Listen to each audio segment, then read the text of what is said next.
नमस्कार. आपल्या सगळ्यांचे महाराष्ट्र सोशल न्यूज चॅनलमध्ये हार्दिक स्वागत. चला वळूया तर एका नवीन बातमीकडे. आजची बातमी. धुळे महापालिकेतील कथित ऑप्टिकल फायबर घोटाळा प्रकरणी शिवसेना नेते तथा माजी आमदार अनिल गोटे यांनी मुख्यमंत्री देवेंद्र फडणवीस यांना पुराव्यासह पत्र पाठवले आहे. या पत्रात राज्यभरातील ऑप्टिकल फायबर कामांमध्ये हजारो कोटी रुपयांच्या भ्रष्टाचाराचा आरोप करण्यात आला असून धुळे महापालिकेतील आर्थिक गैरव्यवहाराची निष्पक्ष चौकशी करून संबंधितांवर कठोर कारवाई करण्याची मागणी करण्यात आली आहे. 4 वेळा ते सांगतात ते एवढे पैसे तुम्ही भरा.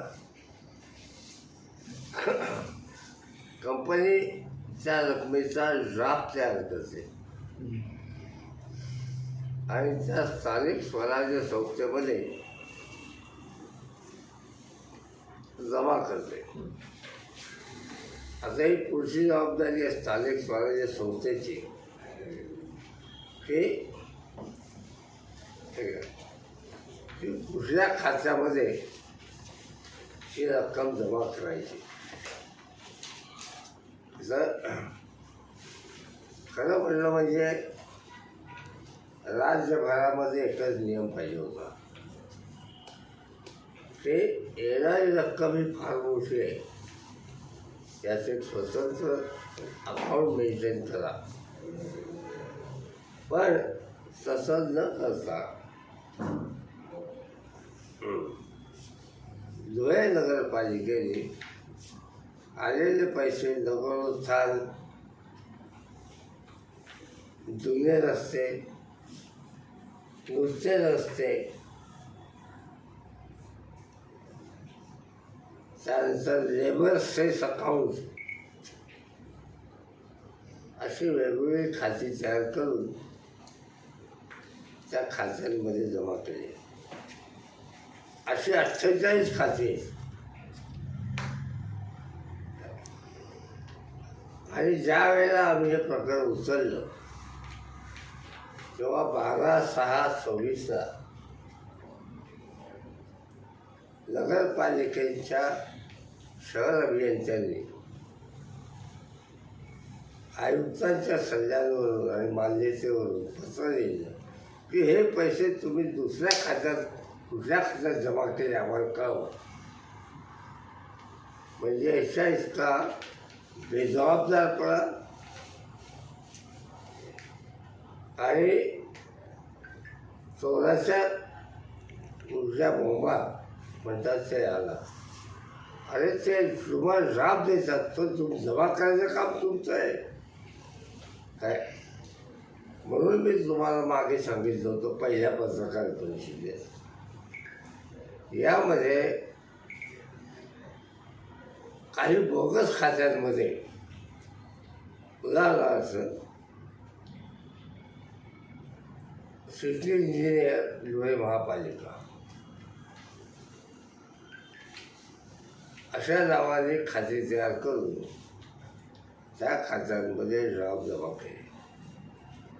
तुम्हाला आठवत असेल, मी सांगितलंच तुम्हाला की असे ड्राफ्ट घेऊन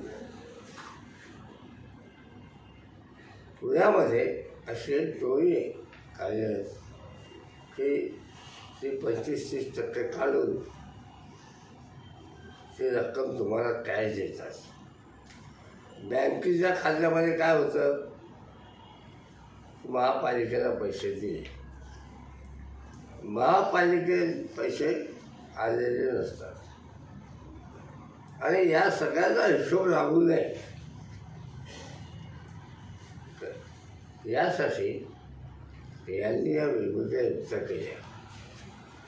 मी तुम्हाला पुण्याचं उदाहरण दिलं आहे. पुण्यामध्ये 1 किलोमीटर जर रस्ता खोदायचा असेल तर 1,25 लाख रुपये लागतात. 12,000 किलोमीटर एवढी लाईन पुण्यात आणि 21,000 किलोमीटर एवढी लाईन फायबर, ऑप्टिकल फायबर ही मुंबईत टाकलेली आहे. आता धुळ्यामध्ये जर 41 कोटीचा भ्रष्टाचार असेल आणि आम्ही सतत जागृत राहून तर काय परिस्थिती असेल. मला खुद्द पुण्याच्या ट्रॅफोशी मी बोललो. त्याला विचारलं तुम्हाला 565 कोटी रुपये तुमच्या अकाउंटमध्ये जमा झाले रिलायन्स करून, तर आम्हाला माहीतच नाही. मी जर रिलायन्सच्या अधिकाऱ्यांनी मला सांगितलं. आणि मग त्यानंतर जो प्रकाश वानखेडे हा सापडला.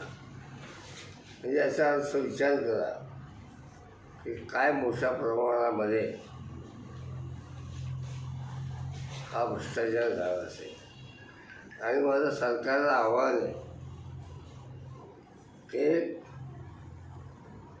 तुकाराम मुंडे असो, प्रवीण लेलाम साहेब असो किंवा राहुल रेखावार, हे महाराष्ट्राला माहिती असलेले 3 प्रामाणिक अधिकारी आहेत. यांच्या अध्यक्षतेखाली कमिटी नेमाला अहवाल मागवा. 1 महिन्यात, 2 महिन्यात, 3 महिन्यात काय, आणि मग ठरवा काय करायचं, चौकशी करायची की नाही. हा घोटाळा माझ्या प्राथमिक अंदाजाप्रमाणे आणि मंत्रालयातून जी माहिती घेतलेली त्याप्रमाणे कमीत कमी 25,000 कोटी रुपयांचा आहे.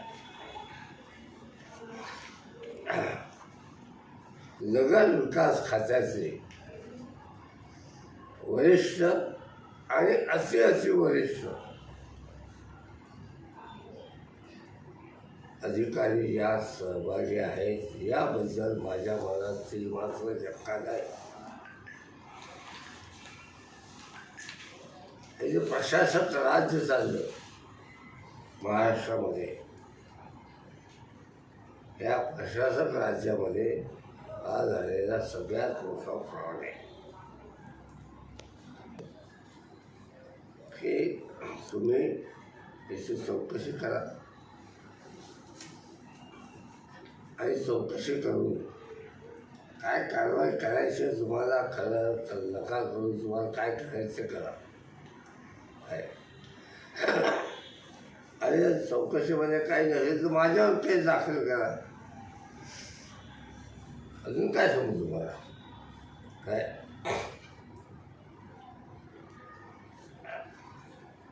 पहिली गोष्ट, एक सगळ्यात महत्त्वाचा प्रश्न आहे. तुम्ही राज्य शासनाने जसं वेळोवेळी निर्णय घेऊन हे रस्ता खोदायचे दर केले, तसं एक वाक्य टाकून याचा एकच खातं तयार करा असं का सांगितलं नाही.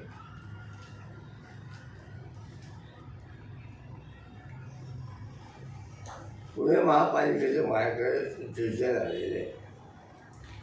काय पुणे महापालिकेने असंच केलेलं आहे की आलेले पैसे वेगवेगळ्या खात्यांमध्ये जमा केले.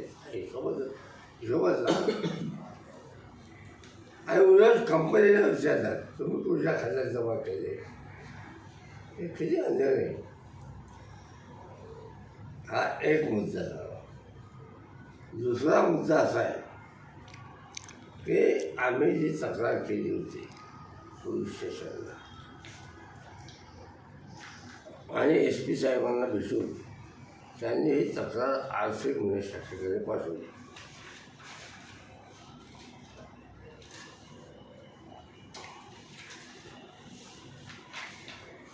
आर्थिक गुन्हे शाखेने आम्हाला उत्तर दिलं की यातले जो संशयित आरोपी आहे चंद्रकांत मोरे आणि चंद्रकांत उगले,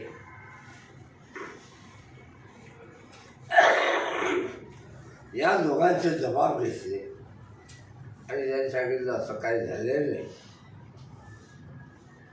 मग आम्ही जरा पत्र लिहिलं स्वच्छ शब्दात की तुमचा किती आर्थिक लाभ झाला हे आम्हाला माहीत नाही, पण तुम्ही आमचं म्हणणं ऐकून घेतलं नाही, आमच्याकडचे पुरावे पाहिले नाही, तर तुम्ही परस्पर कसं काय सांगता आम्हाला. शासक त्यांनी अजूनही दीड महिन्यामध्ये उत्तर दिलेलं नाही.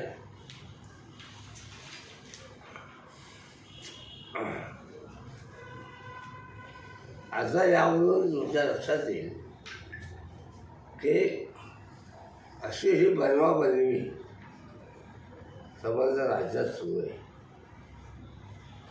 जसं शाळा साहित्य घोटाळ्यासाठी त्यांनी SIT स्थापन केली, तशी SIT राज्यभरामध्ये ऑप्टिकल फायबर घोटाळ्यासाठी झालेल्या अफरातफरीसाठी स्थापन केली पाहिजे, अशी आमची मागणी आहे. बातमी आवडल्यास चॅनलला लाईक व सबस्क्राईब करा व दररोज अशा नवनवीन बातम्या पाहण्यासाठी चॅनलला फॉलो करा. धन्यवाद.